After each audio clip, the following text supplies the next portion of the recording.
Permita-me dar um aviso à igreja, antes que os irmãos vejam.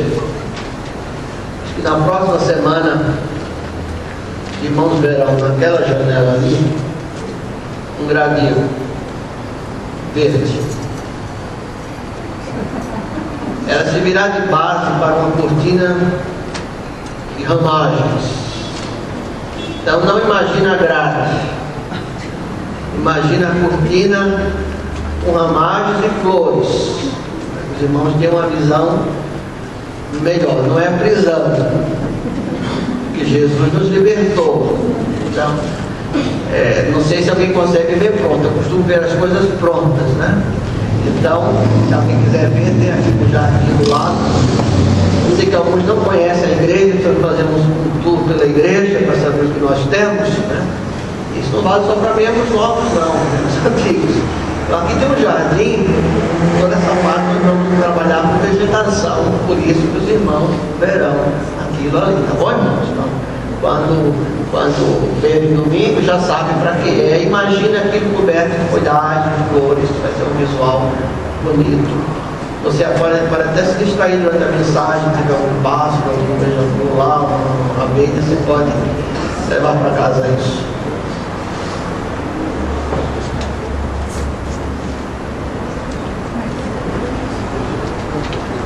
Quero ler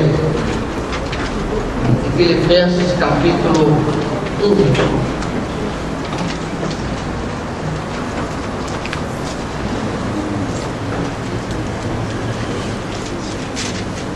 Versículo 27. Somente portai-vos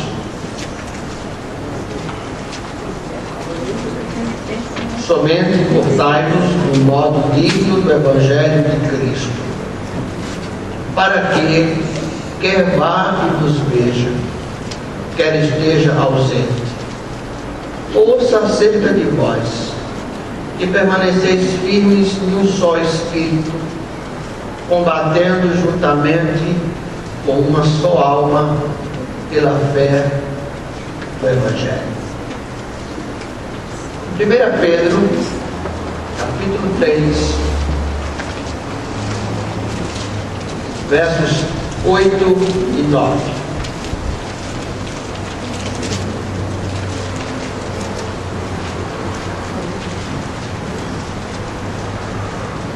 Finalmente, sede todos do mesmo sentimento, compassivos, cheios de amor fraternal, misericordiosos, humildes, não retribuindo mal por mal, ou injúria por injúria. Antes, pelo contrário, dizendo, porque para isso fostes chamados para herdades uma bênção.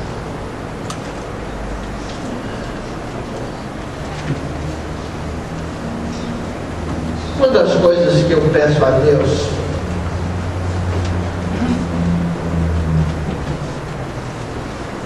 mas Deus faz sempre o melhor.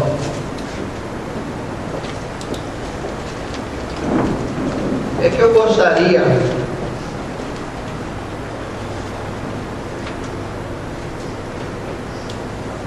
antes de partir ter um momento com Deus para interceder, fazer uma oração intercessória. Eu creio que deve ser um privilégio você saber que está indo para Jesus e Ele dá um tempo em vida, porque em morte não tem isso. Tem essa história de ficar olhando por mim lá no céu. Só o Pai do céu. Parece que alguns crentes trazem uma história aí pagando e que lá os mortos vão olhar por ele, papai, mamãe, e vai me proteger aqui embaixo. Isso é conversa do pagão, gente. Isso temos que fazer em vida. Eu gostaria de poder orar.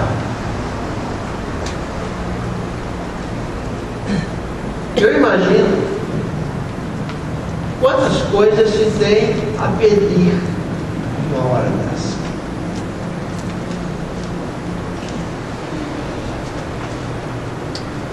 Hoje na classe, o irmão disse que eu tenho o dom de ajudar a morrer. Eu não faço eutanásia, viu, irmão? Não é eutanásia. Aliás, tem uma irmã que me dizia, não me ajude. Mas, na função pastoral, às vezes nós ajudamos alguns dos nossos irmãos a descansar. E não é porque eles tenham medo da morte, não. É porque eles ficam com cuidado com as pessoas que estão deixando. Só isso. Estava se aproximando a hora de Jesus. O texto diz, lá em João 17, que levantando os olhos ao céu, ele disse: Pai, é chegada a hora. Veja que sublime. Ele orou por mim. Eu nem pensava em nascer.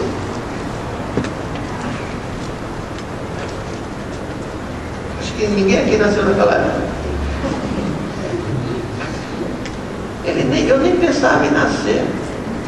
Ele orou por mim. Orou pelos que haviam de crer.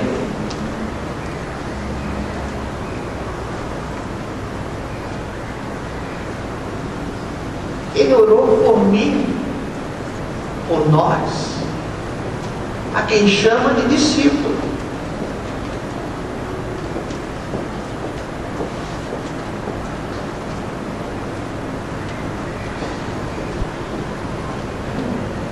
Ele diz: glorifica teu filho, para que também o filho te glorifique. E do versículo 1 ao versículo 5, o Senhor Jesus faz referência à sua obra e à sua glória, e essa glória era resultado de sua obra.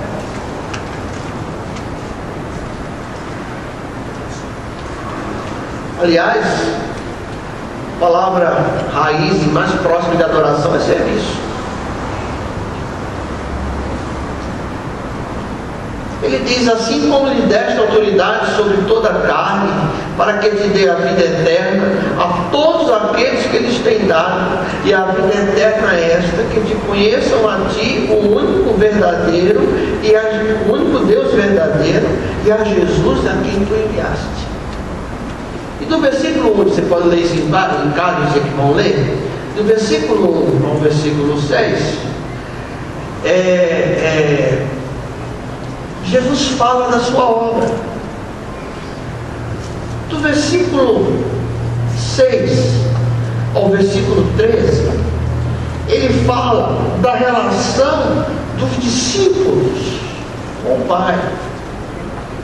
E quem é um discípulo? É alguém que foi dado a Jesus. E aqui não estou entrando na questão de eleição ou predestinação para ser discípulo. Porque eu creio que quando Jesus morreu na cruz do Calvário, ele predestinou todos nós à salvação. Todos seremos salvos? Não. Por uma questão de arbítrio. Eu escolho não ser salvo. Eu rejeito o nome de Jesus. E é o Espírito Santo que move os nossos corações para que respondamos ao chamado de Jesus. Discípulo é isso. E por meio do discípulo, e por meio da minha vida, por meio da sua vida, o nome de Jesus seja glorificado. Nós vivemos para a glória de Deus. Que eu diminua, que ele cresça. No seminário sempre há alguns mais cômicos, né? Fizeram uma caricatura de um determinado seminarista, onde ele disse que ele diminua e que eu cresça. Já sabe que vai bater na reitoria. Mas na realidade, a minha função como discípulo é glorificar o nome de Deus. Eu existo para a glória de Deus. O que eu sou e o que eu tenho deve ser para a glória de Deus. Porque não temos nada.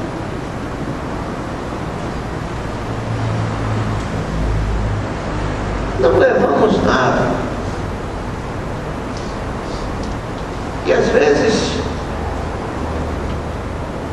deixamos tantas coisas, mas na hora de pagar a conta da funerária dá até algumas brigas entre irmãos, porque um quer um caixão melhor, outro quer um caixão mais simples, e assim por diante. Isso é verdade. Não temos nada.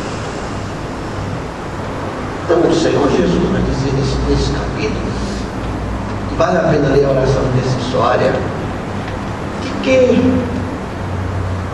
nós discípulos, a quem nos foi dada uma tarefa, nós temos uma tarefa. Me lembro que o último almoço que eu tive com o meu pastor, aqui na Cardoso de Almeida, já muito debilitado, tinha perdido a esposa, chorou muito. Naquele dia ele disse: olha, eu tenho tentado convencer os meus filhos, que é mal de Parkinson, diabetes muito acentuado. Eu tenho tentado convencer os meus filhos que me deixem voltar no Brasil, que eu quero abrir um trabalho, uma igreja em tal praia. Deus vai arranjar uma pessoa para tomar conta de mim e eu quero ali começar um trabalho. Os filhos não permitiram. Por favor, me permitam. Também sou doador de órgãos, porque isso serve para crente.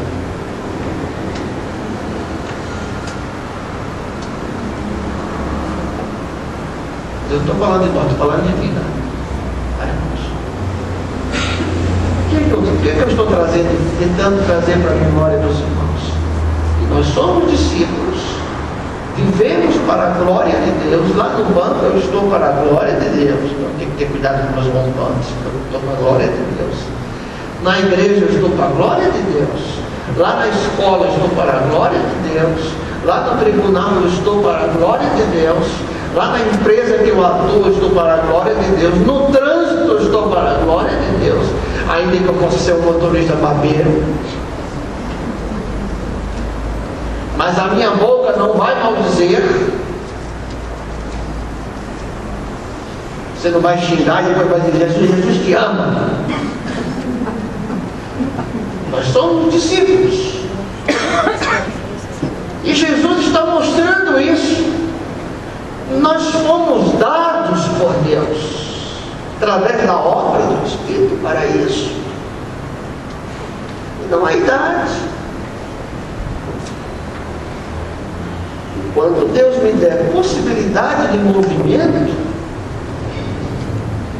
me lembro de uma senhora, professora de EBD, Dona Abigail, uma excelente professora. Ela sempre pedia a Deus, me dê vida enquanto eu puder caminhar para a igreja, enquanto eu puder servir. E a irmã amiga, no sábado, ela tinha uma séria de diabetes. E 30, 40 anos atrás as coisas não eram tão comuns, né? O médico falou assim: olha, dona amiga, a senhora vai precisar na segunda-feira, temos que amputar a sua perna porque a senhora não pode. Ela disse: não, fique tranquilo, Deus vai resolver minha situação até a hora da cirurgia. Resolveu. Chamou. Mas enquanto tivermos fôlego,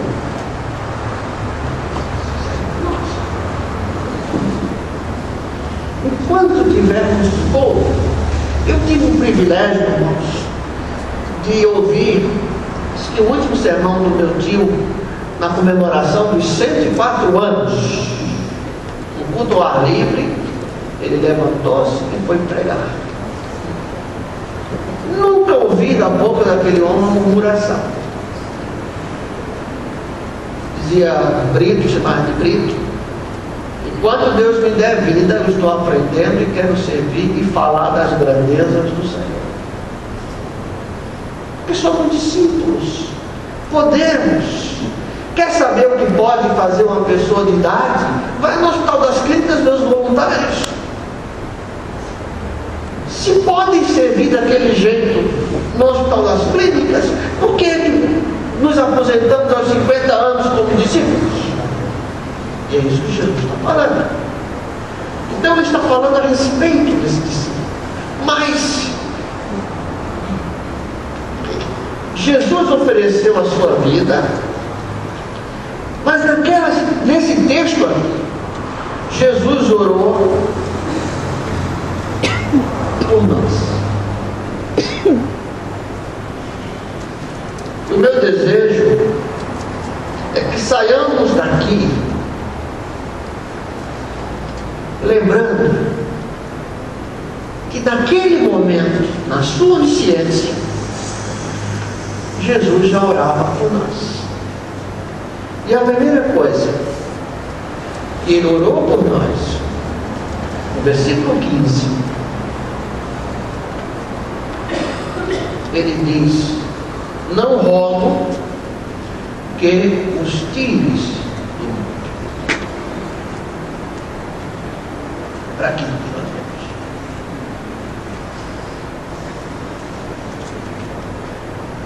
vemos. Está difícil? Não sei. De vez em quando você é impactado por notícias, por coisas, por procedimentos que você diz: ah, se o Senhor me levasse. Crente pensando nisso, não necessariamente você está com depressão. Agora, se pensa demais, pode ser sinal de depressão. Mas nós sabemos. Então Jesus disse: olha, é lá no banco, minha irmã, que você vai viver. É lá no tribunal. É lá no colégio. É lá no hospital. É lá na indústria química. É lá na revista. O Senhor Jesus diz: olha, eu não estou pedindo que tu possas afrouxá-los. É no mundo. Porque onde é que temos que ser salvos? No mundo. Onde é que temos que ser luz? No mundo. Não é um gueto de separação, não é uma casinha de proteção. Jesus não pediu isso, ainda que possamos tentar fazer isso às vezes com os filhos. Jesus disse: olha, eu não peço que os tires do mundo. A palavra diz que nós não devemos amar o mundo e as suas concupiscências. Amar o mundo no ponto de vista de valores. Mas é aqui, e enquanto estivermos aqui, nós somos servos, nós somos discípulos, e nós estamos aqui para glorificar o nome de Jesus. Não estamos aqui para construirmos impérios pessoais,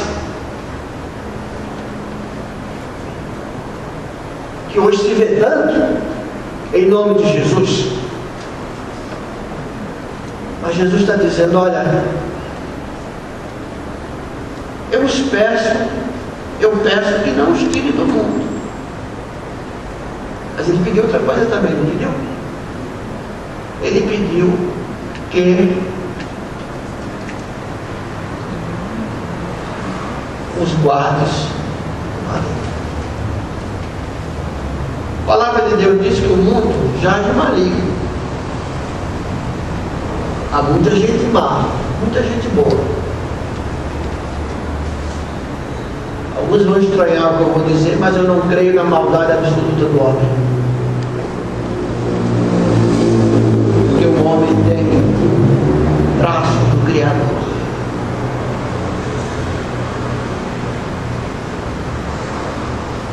O dia que eu creio na maldade absoluta do homem, eu perco o rumo da minha vida, o que eu faço? Que eu creio que a minha missão é trazer a palavra, uma palavra que é do Evangelho, que pode restaurar nesse homem que é criatura de Deus e que traz traços dessa bondade de Deus, ainda que o pecado tenha estragado a sua vida. A minha função é trazer palavra para que esta vida de Deus possa ser restaurada nessa vida.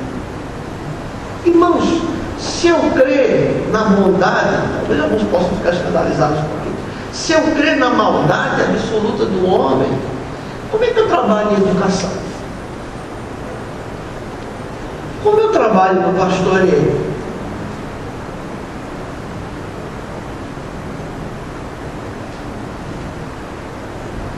Às vezes, algumas pessoas chegam para mim e dizem: olha, pastor, o senhor manda te dizer que o senhor está cercado de pessoas inimigas. Eu disse: vá para o inferno, arreda de mim, Satanás. E Deus não vai me mandar uma palavra dessa para eu ficar desconfiando das pessoas que estão na minha volta. Se alguém faz isso, está contra Deus.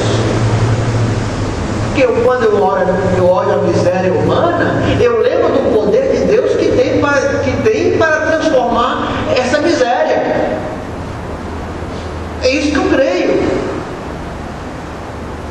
Eu creio na restauração, e ainda naqueles que são psicopáticos, ainda creio que há um poder maior do que a própria enfermidade que pode restaurar uma vida, contradizendo a tudo que a ciência diz.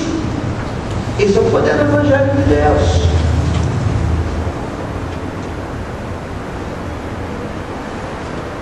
Dificilmente se faz evangelismo em hospitais psiquiátricos, né? Mas a palavra de Deus diz que os loucos também assentaram no caminho. Mas o que Jesus pede, disse: olha, eu quero pedir, Senhor, que tu possas manter o Leandro no mundo, num ambiente difícil, que é, eu sei que é, mas eu quero pedir que tu possas guardá-lo do maligno, para que o maligno não o agarre. Aquele texto lá de 1 João 5,18, onde fala tocar, a melhor tradução é agarrar. O espanhol traz a melhor tradução. Disse: Senhor, Leandro vai ficar no mundo, Leandro vai trabalhar no meio de gente que talvez não tenha o meu temor, o teu temor.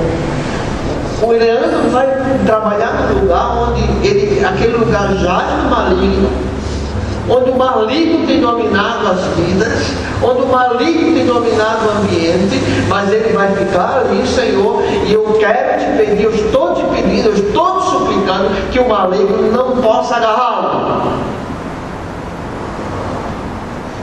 Porque Jesus não está dizendo: eu quero que tu deixes o meu rebanho a solto. Ele está dizendo: reconheço que algumas profissões não servem para crente. Reconheço isso. Para isso temos discernimento. Reconheço que alguns negócios não servem para crentes.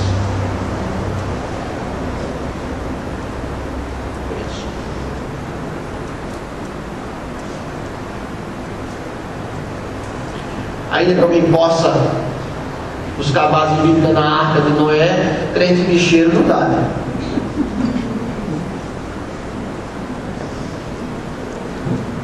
Crente recebendo propício não existe. Questão da imprensa. Mas o Senhor diz, Ele está pedindo aqui, irmãos. Olha aqui, versículo 15. Não, eu peço que tu possas guardá-los do mal. Oração do Pai Nosso fala disso. Jesus está dizendo: olha, eu vou te deixar no mundo, você vai estar no mundo, você vai estar num ambiente hostil, mas a minha oração é que Deus possa guardá-lo do mal, Deus possa protegê-lo, Deus possa guardar a sua vida, de modo que o maligno não agarre você. Agora, se eu, vamos lá para o texto de João.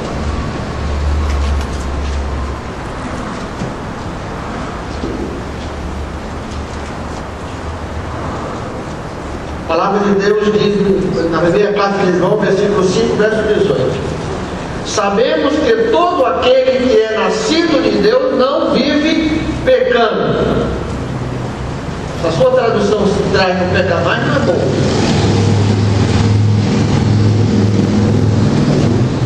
Não vive pecando. Antes o guarda aquele que nasceu de Deus. Quem é que nasceu de Deus? Quem nasceu de Deus? Jesus. Algumas versões trazem: antes o guarda aquele que foi engendrado por Deus. Jesus. E o maligno não lhe toca. Eu gosto do texto do espanhol: não agarra. Isto é, Satanás, ele vai me fustigar. Ele fustiga. Às vezes manda até uns irmãozinhos para fustigar a gente.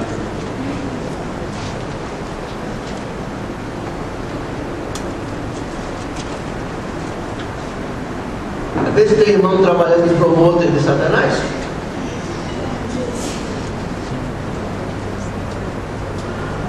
E aí nós dissemos: arreda-te de mim.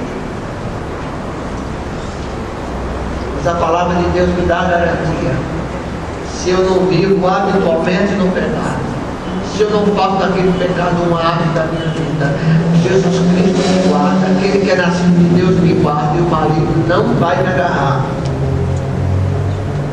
Pode até tentar me alfinetar, mas ele não vai me agarrar. Ele tenta às vezes, né, irmão? Satanás tenta nos oprimir às vezes. Você percebe isso claramente. Tem aquela força estranha, aquela sombra estranha que tenta. Eu me lembro quando isso acontece comigo, eu canto: o Senhor é a minha luz e a minha salvação, a quem temerei, a quem temerei. Se me ver cantando isso, posso saber que Satanás está querendo, está rodeando minha vida. Eu canto. Mas também o Senhor Jesus ora: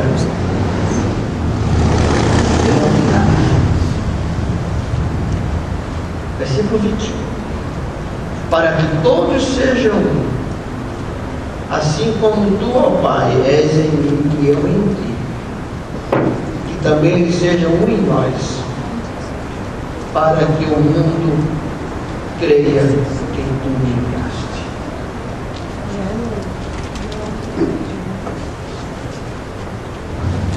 Às vezes penso que a grande obra do Espírito é a obra de artesão.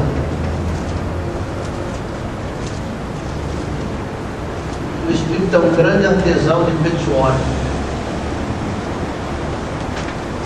Sabe aquelas coxas tipo americanas que são feitas de retalho, que vai pegando retalho, montando um desenho para dar uma beleza, que fica um monte de retalho. A impressão que eu tenho é que a grande obra do Espírito, porque unidade só se consegue na vida do Espírito. Não se consegue unidade sem vida do Espírito. Não se consegue. Unidade não é poder político, poder de ajeitar as coisas, não é agir politicamente correto. Unidade é obra do Espírito, porque às vezes somos tão diferentes, irmãos. Gostamos de coisas tão diferentes. Às vezes somos tão rabugentos.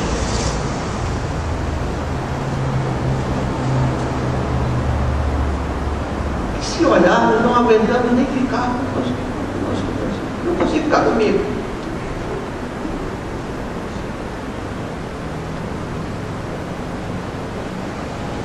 Alguém disse isso para Jung, ele disse: olha, imagina quem fica com você 16 horas por dia. Se você não consegue ficar um momento só, imagina quem fica com você.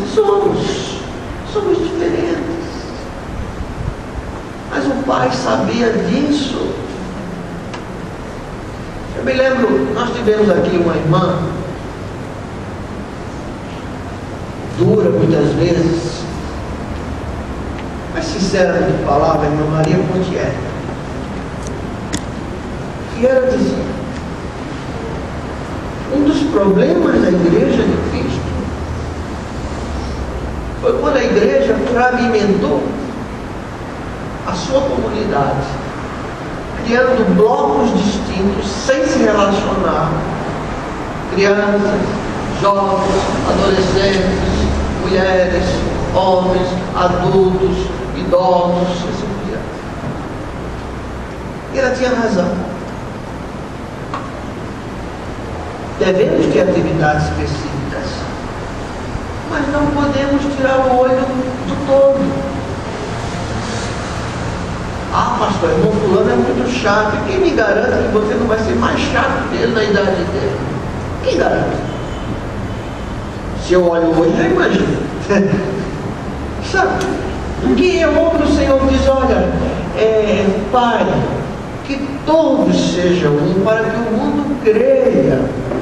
Gente, eu fico meio espantado, estou no final. Se crescemos tanto, por que as coisas não estão diferentes nesse país? Por quê?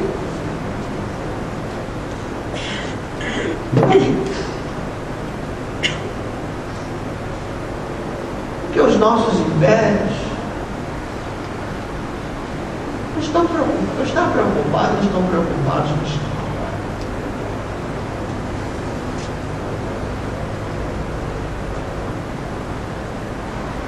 Às vezes temos a indelicadeza de chamarmos os irmãos de Cristo de primos. Olha, então você não é irmão. Ele é salvo. Foi importante em você.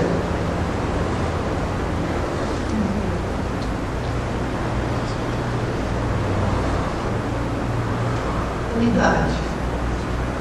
Todas as vezes que a igreja quebra a unidade, ela anda para trás. Finalmente, no versículo 17, o Senhor diz, santifica-os na verdade, a tua palavra é a verdade. O Senhor diz, quero te pedir que não tires do mundo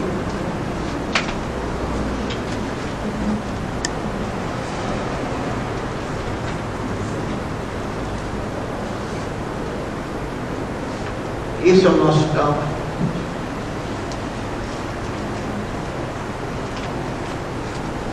Uma das coisas que tem me ajudado a não guardar mágoas ao longo da minha vida é crer que Deus está dirigindo a minha vida. Se algo me aconteceu, aí eu quer ser injusto, Deus permitiu, mas é conta a Deus. Eu sei quem tem escrito. Se algumas coisas de injustiça não tivessem sido cometidas na minha vida, contra a minha vida, eu estaria aqui. Você perderia a bênção de me conhecer. Né? Ela é assim. Aí, em nome de Jesus Cristo, nós odiamos. Jesus dá força para isso, né, irmã? Jesus me dá força para isso. Mas é isso. Agora, se eu quero buscar santidade, eu busco na palavra. E nunca tivemos tanta palavra. Todo mês é uma Bíblia nova. Tem gente que compra todas. E lê todas.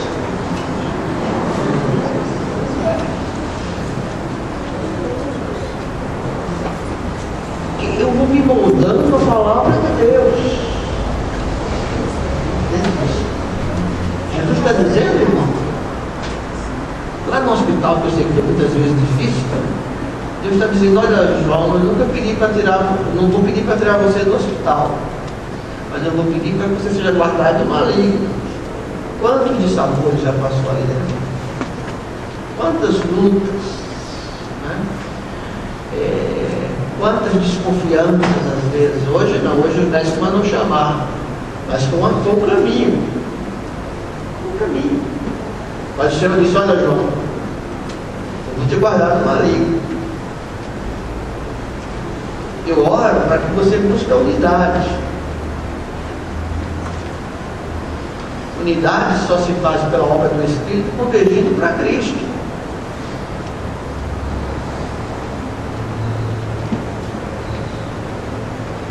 Já houve um tempo que eu não poderia ser pastor, porque o pastor é azar aqui, tem que ser fechado.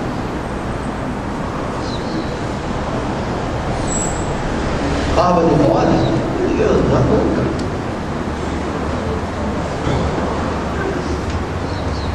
Mas é unidade.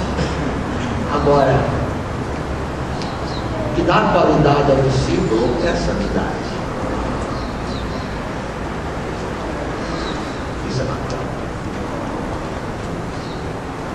Eu saio daqui nessa manhã hoje sabendo que aqui é o meu lugar, que o Senhor vai me guardar do maligno, me guarda do maligno, que o Senhor quer que eu busque a unidade, que unidade é obra do Espírito e envolve renúncia do eu. A vida não só é feita daquilo que a gente gosta, graças a Deus por isso. Graças a Deus por isso. Por isso pode existir marcas de tantas coisas. Mas o Senhor disse: cuide da santidade. Jesus pediu isso. Santifica-os na verdade. E a tua palavra é a verdade. Essa história eu acho.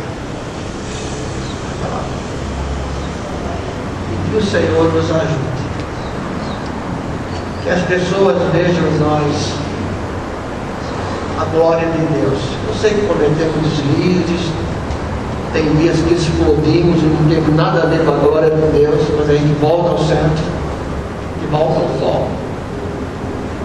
Se a Bíblia diz que Moisés foi o homem mais manso da terra, o homem que mandou diluir o ouro para o povo viver, o bezerro lá, demo, né? Mas ele é tido como o homem mais manso da terra. É sinal que eu posso. Eu tenho uma garantia do Senhor. Ele orou por mim antes de partir. E Ele é o único mediador entre os homens e Deus. E nos deu um Consolador que intercede por nós quando nós não sabemos o que pedir.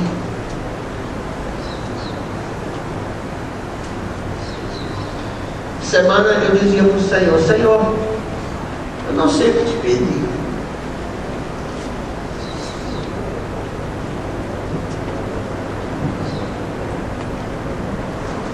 E proficiência numa língua, eu penso que implica conhecimento pleno de uma língua. Eu sei o que te pedir.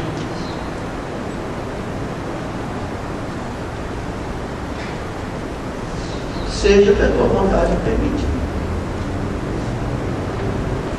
Acho que você tem hora que não sabe o que é Deus.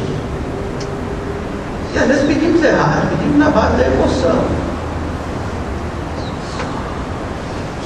Mas Deus, na sua bondade, me deu um Consolador para que possa expressar aquilo que não sei expressar. Interceder a Deus. E não há intercessora biblicamente. Estou falando aí dos intercessores de oração. Estou falando.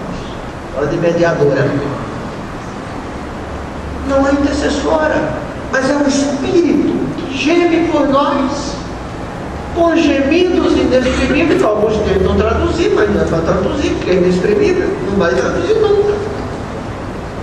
Isto é que o Espírito sabe colocar aquilo que realmente é sincero e verdadeiro, aquilo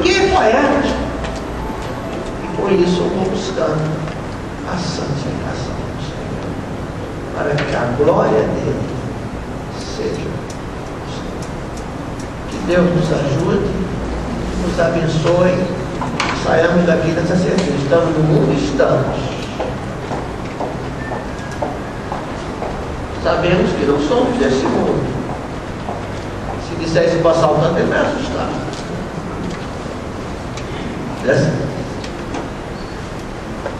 Ele pode pensar que realmente você não é desse mundo, né?